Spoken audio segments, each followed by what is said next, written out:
Hi everybody, Stefan Molyneux from Freedom Main Radio. So here are some thoughts on the recent passing of Nelson Mandela, who died a few days ago at the age of 95. Now, the general story, of course, is that he was a freedom fighter who conscientiously resisted the racist apartheid regime of South Africa, was sentenced to prison for 27 years for resistance to state tyranny, and then was freed and loved his enemies and was the president of South Africa, and then retired to travel the world and smile beatifically at a wide variety of people and meet his favorite band, the Spice Girls, I kid you not. Well, like most things that are talked about in the media, there's not an overabundance of truth in the story. So let's look at some of the facts about this. I've actually spent some time in South Africa. My father worked there and has since retired from his job as a geologist. I know a little bit about it. I'm certainly no expert, but I will provide sources for everything in the description bar. So Nelson Mandela got his start as the head of Umkhonto we Sizwe, which is the terrorist wing of the African National Congress and the South African Communist Party. He claimed for many years to have not been a member of the South African Communist Party, but since his death, documents and the Communist Party themselves have revealed that he was. He was the head of this terrorist wing and ordered massive amounts of public bombings, 156 acts of public violence he pled guilty to, including mobilizing terrorist bombing campaigns which planted bombs in public places. And he was head of this for 2 years before he was arrested in 1962. The terrorist wing then went on to put bombs in churches, in shopping centers, particularly around Christmas, and resulted in the deaths of many children, women, men, and of course, whatever beefs you have with your political regime, you can scarcely hold children responsible, though many of them were murdered by this group that he was the head of, again, after he left. Now, I have tried my best to try and find any sources for death counts that may have occurred on the bombings that he actually ordered, but that information does not seem to be available. Again, if you know any, I'd be happy to do a follow-up. So his MK terrorists did murder a lot of innocent people, and he did not renounce the violence. He's never condemned them. And so he was put in jail for ordering lots of bombings, similar to what happened in Boston and what happened in Oklahoma City and so on. Every government in the world would have locked this guy up.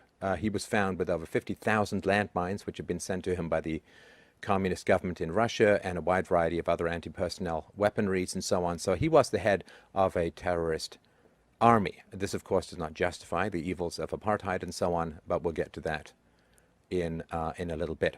He refused to renounce violence. In fact, President Botha visited him and offered to release him if he would say, stop bombing people or authorizing or approving the bombing of people, and he said no, he would not, even when he was bombing what he called strategic targets, which were power lines and generating stations and sewage stations and so on. He said that he aimed to not take human life, but if this didn't work, he would be more than willing to escalate to what happened later, which was the targeting of innocent people. And so if you've set off a lot of bombs, you're sitting on a lot of weaponry, and you refuse to renounce violence, in fact, you approve of the murders that occur in the terrorist group that you founded and were in charge of, then it's really not very common for people like that to get released from prison. So I just wanted to point this out. Amnesty never took his case. Amnesty International was not a prisoner of conscience because the movement recorded that it could not give the name prisoner of conscience to anyone associated with violence, even though, as in conventional warfare, a degree of restraint may be exercised. Now, when he became president of South Africa, he purchased 25 to 38 billion rands worth of weaponry, maritime helicopters, new submarines, advanced fighter aircraft, battle tanks, and so on. He was very friendly with dictators around the world, in particular Muammar Gaddafi of Libya, President Suharto of Indonesia, and who was a massive fan of Fidel Castro, the dictator in Cuba, of course. And this is pretty essential and pretty important to understand. This doesn't mean that the South African government was moral or good or anything like that, but it is important to have an accurate history of the man. He was a devoted and dedicated communist. He wrote an entire treatise on how to be a good communist. Now, you may feel differently, but I think, certainly for myself, with some pretty strong historical evidence, if I said he'd written a treatise on how to be a good Nazi, you'd be pretty shocked and appalled. But statistically, historically, factually, communism has a far higher death count and murder rate and genocide rate than Nazism ever did. We could account for Nazism causing the death of 40-odd million people. The death count for 20th century communism was in the hundreds of millions. It was 70 million murdered alone in Russia under the communists, and there were starvations in the Ukraine. There were starvations, mass starvation with the collectivized farm policies of Mao and Stalin in the Ukraine and in China, of course. There were the Khmer Rouge in Cambodia. The list sort of goes on and on. The democide, or the murder of citizens by their own governments, which largely fueled by communism. Now, of course, people on the left are very prevalent in the media. They tend to be socialists / communists, and so they tend to cover up these crimes. And this is why you see, you know, guys with pictures of Karl Marx and Che Guevara, where they wouldn't have a picture of Hitler and so on. And Hitler is, of course, rightly denigrated as evil. But you can't even use the correct name of the Nazi Party in Germany. Nazism is a short form of National Socialism, and you have to use Nazism so that the word socialism is not clouded with the accurate. You pretend that communism is on the left and fascism is on the right and so on. Well, there's only one pole to totalitarianism versus economic and political freedom. And so there's this supposed opposite polarity between communism and fascism, but it's not really the case. The Nazis were National Socialists and the communists were Communist Socialists, and so anybody who follows the communist ideology is wrapped up in an ideology that was one of the most savage mental viruses to ever steal the life of hundreds of millions of people around the world. And you can find YouTube videos of Nelson Mandela singing songs about the endless murders of white people that he thought was a great thing to happen. So I think this is all really important stuff to understand. Now, as a committed communist, when Nelson Mandela took power in 1994 in South Africa, he instituted the usual grab bag of suicidal socialist economic policies. He nationalized the banks, he nationalized corporations, he nationalized the excavation of natural resources, and so on, thus causing a massive and catastrophic collapse in the economy. And everybody who was chanting, you know, end apartheid and so on, I mean, if you really care about blacks in Africa, then you stick around after your supposed glorious revolution and find out what actually happened when the evil whites were driven out of power. And now there is a growing nostalgia for apartheid, which basically ran from 1948 until the early 90s. And 60% of South Africans now feel that the country was better run under apartheid, with both blacks and whites rated the current government less trustworthy, more corrupt, less able to enforce the law, and less able to deliver government services than its white predecessor. Transparency International released its 2013 Global Corruption Barometer report, finding South Africa to be among the most corrupt countries in the world. According to its findings, an astounding 83% of South Africans believe that the police force is corrupt. 36% of respondents admitted to paying at least one bribe to the police. Every day in South Africa, there are 59 murders, 145 rapes, and 752 serious assaults. This is all that is reported. A 2010 Medical Research Foundation survey found that more than 37% of men in South Africa admitted to raping at least one woman. 7% they had said they had participated in gang rape. This is, of course, absolutely appalling. There's a new common crime, the witch doctors say, because, of course, there's many people infected with AIDS. It's the rape of babies. Believe that having sex with a virgin is a cure for AIDS, and of course 12% of South Africa's population is HIV positive. President Mbeki says that HIV cannot cause AIDS, and that the cure is perceived among lots of people to be sex with a virgin, which creates enormous drivers towards the sexual rape or the rape of children. In response to growing violence, South Africa's Minister of Safety and Security, Steve Chitwede, says, we can't police this. There's nothing more we can do. South Africa's currency, the rand, has fallen about 70% since the ANC came to power in 1994. Emigration from South Africa, mainly of skilled people, is now at its highest level ever. And according to some black writers, the fact of business that is tragic, ordinary Africans were better off under colonialism. Colonial masters never committed anything near the murder and genocide seen under black rule in Rwanda, Burundi, Uganda, Nigeria, Mozambique, and other countries. Millions of blacks have been slaughtered in unspeakable ways, including hacking to death, boiling in oil, being set on fire and dismembered. And Mandela's been married 3 times, most recently when he was 80. His second wife, Winnie Mandela, was about as evil a human being as you can imagine. She was convicted of the torture and murder of a 14-year-old boy who she considered or called an informant. She was a big fan of what is called necklacing, which is a revolting practice wherein somebody you think is negative to the cause of black liberation, you wrap them in barbed wire, you jam a tire over their shoulders so they can't move, you pour gasoline into the rim of the tire, and you set fire to it, melting their face off, causing their eyeballs to explode, and having them die in unbelievably agonizing ways. And Mandela's wife was a big fan of this, repeated it many times, and was convicted at one point. And this is who he married. I believe that a man, to some degree, is known by the company that he keeps. The National Bureau of Economic Research found that the average income of all races in South Africa dropped 40% between 1995 and 2000. You need to hear that again. The National Bureau of Economic Research found that the average income of all races in South Africa dropped 40% between 1995 and 2000. This was under President Nelson Mandela, when he nationalized and when he socialized and so on. The UN 2006 Human Development Report found that over the last 3 decades, Africa has had a virtual reversal of human development. South Africa has dropped 38 places on the Human Development Index since 1994. The country of the world's first heart transplant, the Union of South Africa, is now the rape and murder capital of the world. 1 in 3 women will be raped before she reaches the age of 18. 1 in 2 women, 50% of the female population, is raped at some point in her lifetime.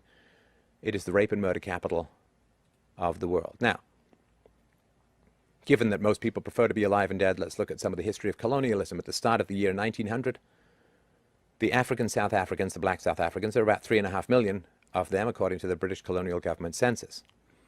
By 1954, which was 6 years after apartheid had started, African population soared to 8.5 million. By 1990, right before the end of apartheid, 35 million blacks. So a tenfold increase under colonialism and under the apartheid regime, a tenfold increase in the number of blacks. In the decades prior to apartheid, which started in 1948, the average life expectancy of African South Africans was 38 years of age. During the last decade of the apartheid era, the average life expectancy for South African blacks had risen to 64 years, which was on par with Europe's. And unfortunately, since the end of colonialism, and don't get me wrong, I'm no big fan of colonialism, I'm no big fan of statism at all. I consider it a generally immoral institution, but still we must look at the facts of better and worse. One of the things that's true about Africa, even under apartheid, is that the number of blacks who were struggling and striving and risking life and limb to get into South Africa from other of the crap-pop dictatorships, black-run dictatorships in Africa, was huge. All the blacks in Africa pretty much wanted to get into South Africa. It was by far the safest place to be for a black person in the whole continent, which again is not huge praise for South Africa, but rather endless condemnation for the other dictatorships. A UN report said that Africa is the only continent, it's the only continent where poverty had increased over the past 20 years. If you look at places like China and India, millions and millions and millions of people are climbing out of poverty. If you just look at Nigeria alone, if you just look at Nigeria alone, sorry, Nigeria had pushed 71 million people below the poverty line. So the Human Development Index figure is a conglomeration of things that are good for people as a whole, of course. South Africa's Human Development Index numbers were far higher in 1995, after almost 50 years of apartheid rule, than it was in 2010 after 16 years of ANC rule. And the trend continues to be downward. If we look at Zimbabwe, post-colonial life expectancy tumbled from about 60 years in 1990 to about 36 to 44, depending on which statistics you find acceptable. Nonetheless, between a third and a half decline. Last year, South Africa had a murder rate of almost 32 per 100,000 people, 20 times the murder rate of Canada, 27 times the rate of the UK, more than 30 times the rate in Australia and New Zealand. South Africa's murder rate is almost twice as high as Rwanda, Chad, Sierra Leone, and Zimbabwe. Now, for white farmers in South Africa, the murder rate is 99 per 100,000. This makes being a white farmer in South Africa the most dangerous occupation in the world. Naturally, of course, the government is taking guns from people, requiring them to be registered, and then taking half the guns by not registering people, which means that they don't have defense. And if you ever want some truly grim reading, you can read about the thousands and thousands of white farmers that have been murdered by blacks in South Africa and other places in Africa. It's truly horrendous, and of course is completely ignored. Because they're not, say, rhinos, where if they were murdered in that rate, the left would be all over it. The official unemployment rate in South Africa is 26%. Of course, it's actually a lot higher. Public institutions are almost irredeemably corrupt. Law and order is failing. 74% of people think all public officials and civil servants are corrupt or extremely corrupt. 70% believe the whole political system is corrupt. In other words, South Africa, which Nelson Mandela fought for independence from white rule and then was the first president of South Africa, has become a complete economic crap hole, a complete economic disaster, which is inevitable when you put, I mean, even Vladimir Putin says that whenever people implement socialism, it fails and destroys the economies of every country it's ever tried in, which is why he's sort of pointing out that Barack Obama is sort of pursuing the same course. So, I mean, yes, he's a photogenic guy. He's got a nice smile. I don't know, if I'd been involved in bombing and if I'd started an organization that ended up slaughtering a whole bunch of kids, I'm not sure that having smiley photo ops with the Spice Girls would be number one on my list if I had been addicted to violence as a solution. And of course, if I had placed myself at the head of a country that was now the number one murder and rape and sexual abuse capital of the world, I am not sure that I would be grinning like a sociopathic idiot all around the world and taking everybody's applause and praise when I had used a lot of violence in my youth, I had refused to renounce violence in my middle age, and I had engendered a system which had destroyed the remaining economy and freedoms of South Africa and resulted in a crime-based society that is only limited by the statistics of crime in South Africa is only limited by the fact that very few people even bother going to the police anymore. The reality is that it is a murder pit and a rape pit, the entire country, pretty much. Now, I think it's enormously dangerous to venerate this. I sort of make this last point that when you live in a profoundly sick society, and we do, frankly, live in a profoundly sick society, you have to be very wary of people venerated by sick societies. Sick, evil, immoral, wretched societies tend not to worship really moral, virtuous, stand-up kind of people. So when you see a lot of praise coming out of the media for Nelson Mandela, you have to be very careful. It's like the praise that was given to Gandhi, which perhaps we can do another show on, another charlatan and an extremely dangerous human being.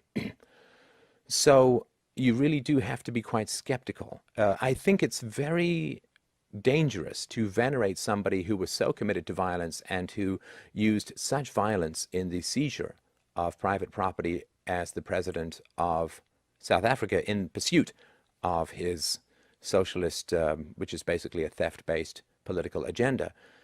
You really do have to be careful when he did not renounce violence, when he enthusiastically sang songs about murdering whites. This is a very dangerous person to hold up, because I'm telling you, people, there are young people the world over who are constantly scanning for the values of society. And if you praise somebody committed to violence, who had a violent regime, whose regime has resulted in more violence than was ever imaginable under the apartheid system, well, whoever you praise, the youth will emulate. Whoever you venerate, the youth will become. Please take care in who you praise.